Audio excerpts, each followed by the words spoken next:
Bonjour mon petit Tantou, j'espère que tu vas bien. Aujourd'hui, je veux te lire un conte de Pierre Gripari qui s'appelle La sorcière du placard au balai. C'est un conte français du XXe siècle. On y va. C'est moi, Monsieur Pierre, qui parle. Et c'est à moi qu'est arrivée l'histoire. Un jour, en fouillant dans ma poche, je trouve une pièce de 5 nouveaux francs. Je me dis, chouette, je suis riche, je vais pouvoir m'acheter une maison. Et je cours aussitôt chez le notaire. Bonjour, monsieur le notaire, vous n'aurez pas une maison dans les 500 francs? 500 francs comment? Ancien ou nouveau? Ancien, naturellement. Ah non, me dit le notaire, je suis désolé. J'ai des maisons à 2 millions, à 5 millions, à 10 millions, mais pas à 500 francs. Moi, j'insiste quand même. Vraiment? En cherchant bien, voyons, pas même une toute petite? À ce moment, le notaire se frappa le front. Mais si, j'y pense. Attendez un peu. Il fouille dans ses tiroirs et en tire un dossier.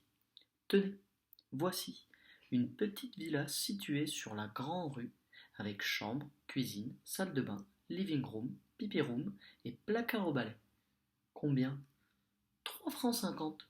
Avec les frais, cela fera 5 nouveaux francs exactement. C'est bon, j'achète. Je pose fièrement sur le bureau ma pièce de 100 nouveaux sous. Le notaire la prend et me tend le contrat. Tenez, signez ici. Et là, vos initiales. Et là encore. Et là aussi. Je signe et je lui rends le papier en lui disant: Ça va comme ça? Il me répond: Parfait. Je le regarde, intrigué. De quoi riez-vous? De rien, de rien. Je n'aimais pas beaucoup ce rire. C'était un petit rire nerveux, celui de quelqu'un qui vient de vous jouer un méchant tour. Je demande encore: Enfin quoi, cette maison, elle existe, certainement. Elle est solide, au moins. Elle ne va pas me tomber sur la tête. Oh oh, certainement non. Alors, qu'est-ce qu'il y a de drôle? Mais rien, je vous dis. D'ailleurs, voici la clé. Vous irez voir vous-même. Bonne chance. Ouh, ouh, ouh, ouh. Je prends la clé, je sors et je vais visiter la maison. C'était, ma foi, une fort jolie petite maison coquette, bien exposée, avec chambre, cuisine, salle de bain, living room, pipi room et placard au balai. La visite une fois terminée, je me dis: si j'allais saluer mes nouveaux voisins. Allez, en route. Je vais frapper chez mon voisin de gauche. Bonjour voisin, je suis votre voisin de droite. C'est moi qui viens d'acheter la petite maison avec chambre, cuisine, salle de bain, living room, pipi room et placard au balai. Là-dessus, je vois le bonhomme qui devient tout pâle. Il me regarde d'un air horrifié. Et pan, sans une parole, il me claque la porte au nez. Moi, sans malice, je me dis: tiens, quelle original. Et je vais frapper chez ma voisine de droite. Bonjour voisine, je suis votre voisin de gauche. C'est moi qui viens d'acheter la petite maison avec chambre, cuisine, salle de bain, living room, pipi room et placard au balai. Là-dessus, je vois la vieille qui joint les mains, me regarde avec infiniment de compassion et se met à gémir. Et là, mon pauvre monsieur, vous avez ben du malheur. C'est pas une misère, un gentil petit jeune homme comme vous. Enfin, peut-être ben que vous vous en sortirez. Tant qu'il y a de la vie, il y a de l'espoir, comme on dit. Et tant qu'on a la santé. Moi, d'entendre ça, je commence à m'inquiéter. Mais, enfin, chère madame, pouvez-vous m'expliquer à la fin toutes les personnes à qui je parle de cette maison? Mais la vieille m'interrompt aussitôt. Excusez-moi, mon bon monsieur, mais j'ai mon rôti au four. Faut que j'y aille voir si je veux point qu'il râle. Et pan! Elle me claqua la porte au nez, elle aussi. Cette fois, la colère me prend. Je retourne chez le notaire et je lui dis: Maintenant, vous allez me dire ce qu'elle a de particulier, ma maison, que je m'amuse avec vous. Et si vous ne voulez pas me le dire, je vous casse la tête. Et, en disant ces mots, j'attrape le gros cendrier de verre. Cette fois, le type ne rit plus. Et là, doucement, calmez-vous, cher monsieur. Posez ça là, asseyez-vous. Parlez d'abord. Mais oui, je vais parler. Après tout, maintenant que le contrat est signé, je veux bien vous le dire. La maison est hantée. Hantée? Hantée par qui? Par la sorcière du placard au balai. Vous ne pouviez pas me le dire plus tôt? Non. Si je vous l'avais dit, vous n'auriez plus voulu acheter la maison, et moi, je voulais la vendre. Finissez de rire ou je vous casse la tête. C'est bon, c'est bon. Mais dites-moi donc, j'y pense. Je l'ai visité, ce placard au balai, il y a un quart d'heure à peine. Je n'y ai pas vu de sorcière. C'est qu'elle n'y est pas dans la journée. Elle ne vient que la nuit. Et qu'est-ce qu'elle fait, la nuit? Oh, elle se tient tranquille. Elle ne fait pas de bruit. Elle reste là, bien sage, dans son placard. Seulement, attention! Si vous avez le malheur de chanter Sorcière, sorcière, prends garde à ton derrière, à ce moment-là, elle sort et c'est tant pis pour vous. Moi, en entendant ça, je me relève d'un bond et je me mets à crier. Espèce d'idiot, vous avez bien besoin de me chanter ça. Jamais il ne me serait venu l'idée d'une pareille ânerie. Maintenant, je ne vais plus penser à autre chose. C'est exprès.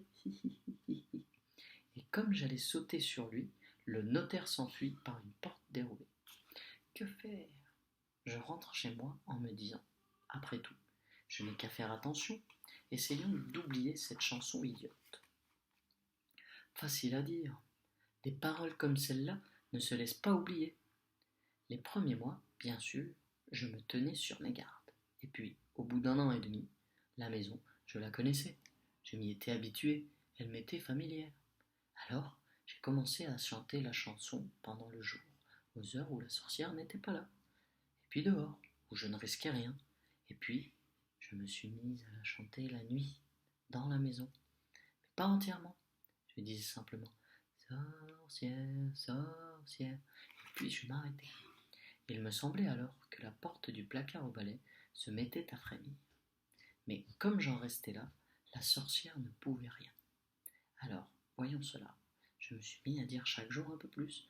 Prends garde, puis prends garde à, puis prends garde à ton, et enfin, prends garde à ton derrière. Je m'arrêtais juste à temps. Il n'y avait plus de doute. La porte frémissait, tremblait, sur le point de s'ouvrir. Ce que la sorcière devait rager à l'intérieur. Ce petit jeu s'est poursuivi jusqu'à Noël dernier. Cette nuit-là, après avoir réveillonné chez des amis, je rentre chez moi, un peu pompette, sur le coup de 4 heures du matin, en me chantant tout au long de la route Sorcière, sorcière, prends garde à ton derrière. Bien entendu, je ne risquais rien, puisque j'étais dehors. J'arrive dans la grande rue. Sorcière, sorcière, je m'arrête devant ma porte. Prends garde à ton derrière. Je sors la clé de ma poche. Sorcière, sorcière, je risquais toujours rien. Je glisse la clé dans la serrure. Prends garde à ton derrière. Je tourne, j'entre, je retire la clé. Je referme la porte derrière moi. Je m'engage dans le couloir en direction de l'escalier. Sorcière, sorcière, prends garde à ton derrière. Zut! Ça y était. Cette fois, je l'avais dit. Au même moment, j'entends, tout près de moi, une petite voix pointue, aigre et méchante. Ah, vraiment? Et pourquoi est-ce que je dois prendre garde à mon derrière? C'était elle. La porte du placard était ouverte, et elle était campée dans l'ouverture, le poing droit sur la hanche et un de mes balais dans la main gauche. Bien entendu, j'essaye de m'excuser. Oh, je vous demande pardon, madame. C'est un moment de distraction. J'avais oublié que... Enfin, je veux dire, j'ai chanté ça sans y penser. Elle ricane doucement. Sans y penser? Menteur. Depuis 2 ans, tu ne penses qu'à ça. Tu te moquais bien de moi, n'est-ce pas, lorsque tu t'arrêtais au dernier mot, à la dernière syllabe. Mais moi, je me disais, patience, mon mignon, un jour tu la cracheras, ta petite chanson, d'un bout à l'autre, et ce jour-là, ce sera mon tour de m'amuser. Eh bien, voilà, c'est arrivé. Moi, je tombe à genoux et je me mets à supplier. Pitié, madame, ne me faites pas de mal. Je n'ai pas voulu vous offenser. J'aime beaucoup les sorcières. J'ai de très bonnes amies sorcières. Ma pauvre mère, elle-même, était sorcière. Si elle n'était pas morte, elle pourrait vous le dire. Et puis d'ailleurs, c'est aujourd'hui Noël. Le petit Jésus est né cette nuit. Vous ne pouvez pas me faire disparaître un jour pareil. La sorcière me répond. Ta ta ta ta ta ta. Je ne veux rien entendre. Mais puisque tu as la langue si bien pendue, je te propose une épreuve. Tu as 3 jours pour me demander 3 choses impossibles. Si je te les donne, je t'emporte. Mais si une seule des 3, je ne suis pas capable de te la donner, je m'en vais pour toujours et tu ne me verras plus. Allez, je t'écoute. Moi, pour gagner du temps, je lui réponds. Ben, je ne sais pas, je n'ai pas d'idée, il faut que je réfléchisse. Laissez-moi la journée. C'est bon, dit-elle, je ne suis pas pressée. À ce soir. Et elle disparaît. Pendant une bonne partie de la journée, je me tâte, je me creuse, je me fouille les méninges, et tout à coup, je me souviens que mon ami Bachir a 2 petits poissons dans un bocal, et que ces 2 petits poissons, m'a-t-il dit, sont magiques. Sans perdre une seconde, je fonce rue Broca, et je demande à Bachir. Tu as toujours tes 2 poissons? Oui, pourquoi? Parce que, dans ma maison, il y a une sorcière. Une vieille, une méchante sorcière. Ce soir, je dois lui demander quelque chose d'impossible. Sinon, elle m'emportera. Tes petits poissons pourraient peut-être me donner une idée. Sûrement, dit Bachir. Je vais les chercher. Il s'en va dans l'arrière-boutique, puis il revient avec un bocal plein d'eau dans lequel nagent 2 petits poissons, l'un rouge et l'autre jaune tacheté de noir. C'est bien vrai qu'ils ont l'air de poissons magiques. Je demande à Bachir. Maintenant, parle-leur. Après avoir, eux aussi, écouté en silence, les poissons se regardent, se consultent, se parlent à l'oreille, et pour finir, le poisson rouge monte à la surface de l'eau et ouvre plusieurs fois la bouche avec un petit bruit à peine perceptible. Et ainsi de suite pendant près d'une minute.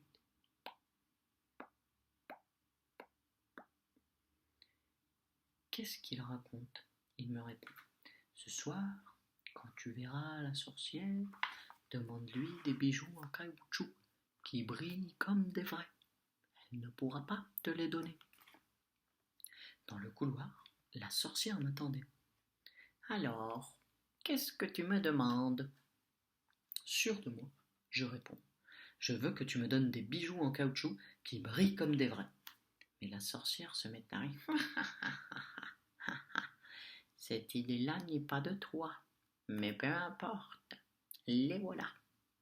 Elle fouille dans son corsage et en tire une poignée de bijoux, 2 bracelets, 3 bagues et un collier.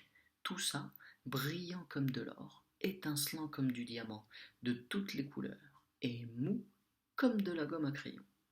À demain, me dit-elle pour la 2e demande. Et cette fois, tâche d'être un peu plus malin. Et hop, la voilà disparue. Je retourne chez Bachir. Les bijoux, ça ne va pas, je lui dis. La sorcière me les a donnés tout de suite. Alors, il faut recommencer, dit Bachir. Demande à la sorcière une branche de l'arbre à macaroni et repique-la dans ton jardin pour voir si elle pousse. Et le soir même, je dis à la sorcière. Je veux une branche de l'arbre à macaroni. Ha ha ha ha. Cette idée-là n'est pas de toi. Mais ça ne fait rien. Voilà. Et crac, elle sort de son corsage un magnifique rameau de macaroni en fleurs, avec des branchettes en spaghettis, de longues feuilles en nouilles, des fleurs en coquillettes, et même de petites graines en forme de lettres de l'alphabet.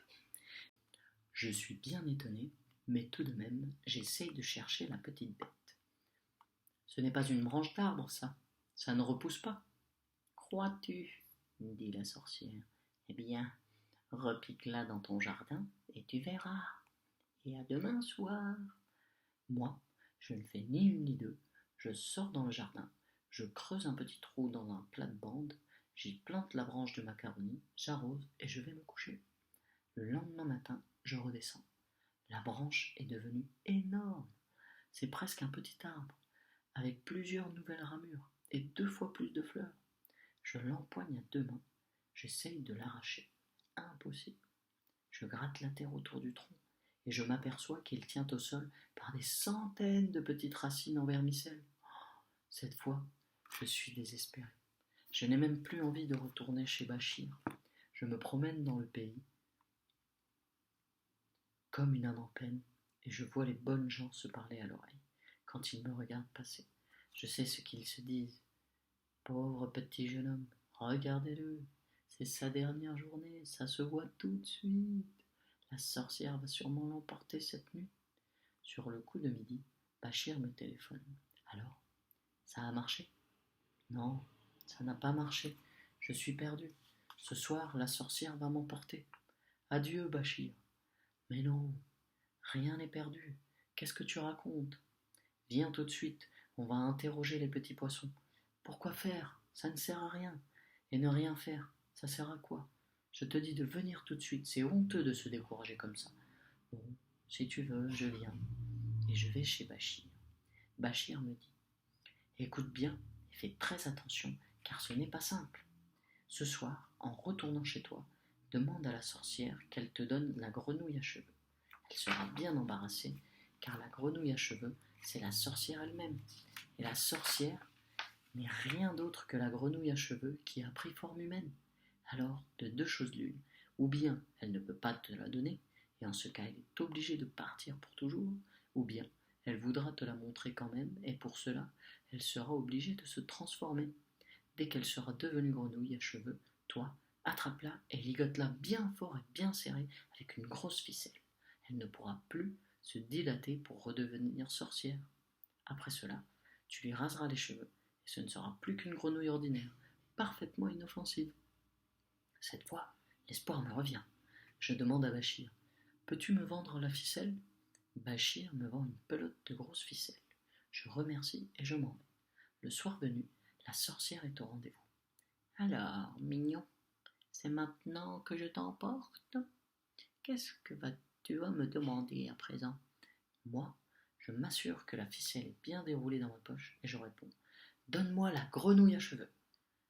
Cette fois, la sorcière ne rit plus. Elle pousse un cri de rage. Ah, quoi? Cette idée-là n'est pas de toi. Demande-moi autre chose. Mais je tiens bon. Et pourquoi autre chose? Je ne veux pas autre chose. Je veux la grenouille à cheveux. Tu n'as pas le droit de me demander ça. Tu ne peux pas me donner la grenouille à cheveux? Je peux, mais ce n'est pas de jeu. Alors, tu ne veux pas? Non, je ne veux pas. En ce cas, retire-toi. Je suis ici, chez moi. À ce moment, la sorcière se met à hurler. Ah, c'est comme ça. Eh bien, voilà. Puisque tu la veux, ta grenouille à cheveux. Et je la vois qui se ratatine, qui rapetisse, qui rabougrit, qui se dégonfle et se défait, comme si elle fondait, tant et si bien qu'en 5 minutes après, je n'ai plus devant moi qu'une grosse grenouille verte, avec plein de cheveux sur la tête, qui se traîne sur le parquet en criant comme si elle avait le hoquet. Croap, croap, croap. Aussitôt, je saute sur elle, je la plaque sur le sol, je tire la ficelle de ma poche, et je te la prends, et je te la ligote, et je te la saucissonne. Elle se tortille, elle étouffe presque, elle essaye de se regonfler, mais la ficelle est trop serrée. Elle me regarde avec des yeux furieux, en hoquetant comme elle peut. Croap, croap, croap. Moi, sans perdre de temps, je l'emporte dans la salle de bain. Je la savonne, je la rase, après quoi je la détache et je laisse passer la nuit dans la baignoire, avec un peu d'eau dans le fond. Le lendemain, je la porte à Bachir, dans un bocal avec une petite échelle pour qu'elle serve de baromètre. Bachir me remercie et place le nouveau bocal sur une étagère à côté de celui des poissons. Voilà l'histoire de la sorcière. Et maintenant, quand vous viendrez me rendre visite, soit de jour, soit de nuit, dans la petite maison que j'ai achetée, vous pourrez chanter tout à votre aise. Sorcière, sorcière, prends Garde à ton derrière, je vous garantis qu'il n'arrivera rien. Voilà mon petit, c'était le conte d'aujourd'hui. J'espère que ça t'a plu. Je t'embrasse très fort et je te dis à très bientôt.